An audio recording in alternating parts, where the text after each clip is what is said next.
Tell your crazy family drama here. Part 1.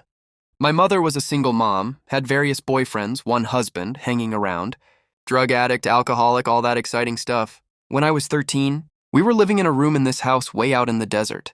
My older sister was 16 and had already moved in with friends.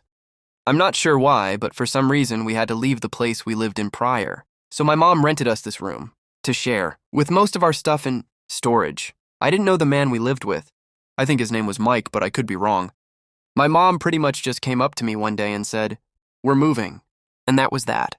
Anyway, after we had been there about a week or so, I was home one day and my mom was laying on the couch in our room, and she seemed to be slipping in and out of consciousness. I kept trying to wake her up, but she was completely out of it. So I went to go call an ambulance. We didn't have a phone in our room, so I went to the living room to use the phone. Mike was on the phone, so I asked if I could use the phone.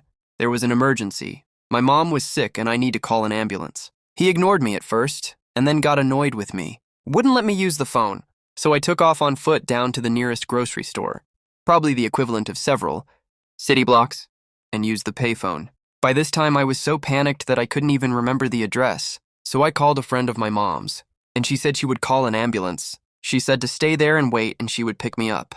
By the time she came to pick me up, the ambulance had already come to take my mom to the hospital. I went with her to her house, thinking that once my mom got out of the hospital, she would come and get me. Well, she didn't. She left the hospital against medical advice, and, to my knowledge, did not contact her friend. To this day, I honestly don't know what was wrong with her. She has said it was a drug overdose. Valium mixed with alcohol, no doubt.